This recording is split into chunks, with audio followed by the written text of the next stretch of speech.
It's Monday, July the 7th, 2025. Greetings and welcome to Denison Forum's Daily Article Podcast. I'm narrator Chris Elkins, voicing today's daily article written by cultural theologian, CEO, and good friend, Dr. Jim Denison. A powerful storm caused the Guadalupe River in the Texas Hill Country to rise 26 feet in 45 minutes before dawn Friday, washing away homes and vehicles. Camp Mystic, a nearly century-old Christian camp for girls, was in the path of the flood. At least 11 of its young female campers and counselors died in the flooding. 10 campers and 1 counselor from the camp are still missing at the time of this writing. In Kerr County, where the camp is located, the flood killed at least 68 people, including 28 children, Sheriff Larry Letha said yesterday. In total, at least 80 are dead, and many more are missing, according to officials. I know there are tragedies elsewhere this morning, from wildfires in Crete and California to another mass shooting in Chicago to a devastating heat wave in Hungary and China. And I know that flash floods, like the one that swept through central Texas, can happen anywhere and are, in fact, the nation's top storm-related killer. But this is different for me because it is personal for me. Dick Eastland and his wife have owned Camp Mystic since 1974 and have been with me to Israel twice. He was one of the most loving, gracious people I know. When the flood hit, he died trying to save some of the children. A camp counselor said Dick was among the most selfless men in the whole world. He was an inspiration to so many. He was a father figure, a comforting force in the uncertainty of everything, end quote. A former camper added in a tribute to him, Dick was the father figure to all of us. He was the father of 4 amazing boys, but he had hundreds of girls each term who looked up to him like a dad. She added, it doesn't surprise me at all that his last act of kindness and sacrifice was working to save the lives of campers. He had already saved so many lives with the gift of Camp Mystic, end quote. It is hard to imagine how this could be more tragic. A Christian camp with 750 innocent, precious children was devastated by a disaster they did nothing to cause. Many others in the area were killed by flooding on our nation's birthday. There are families this morning who do not yet know if their children are alive. But this story is all our story on some level. My granddaughter is the same age as some of the girls who died.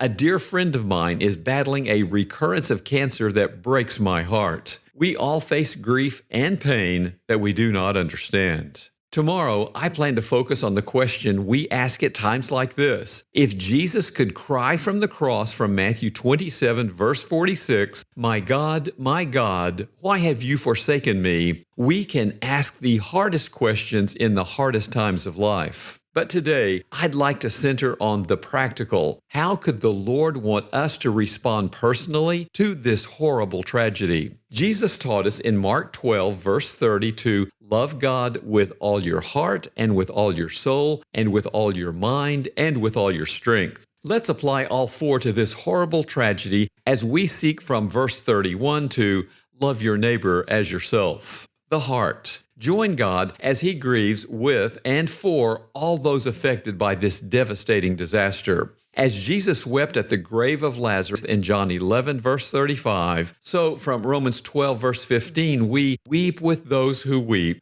including our Lord. Feel His grief for the precious children and families and respond to their suffering with the compassion of Christ. The soul. Be constant in prayer, taught in Romans 12, verse 12, interceding fervently to the one who is interceding for them right now, according to Romans 8, verse 34. The mind. Continue to believe from 1 John 4, verse 8 that God is love and that circumstances cannot change His character. Know that one day we will know what we do not know today, promised in 1 Corinthians 13, verse 12, and pray for the faith to have faith, encouraged in Mark 9, verse 24. And finally, strength. Romans 12:13 tells us to contribute to the needs of the saints. My wife and I have already donated to Texans on Mission. They are responding to the tragedy and are one of the finest ministries I know. Pray about ways you can support them or other groups who are helping those in crisis. Seek ways to comfort all who mourn in the power of the Spirit taught in Isaiah 61, verses 1 and 2.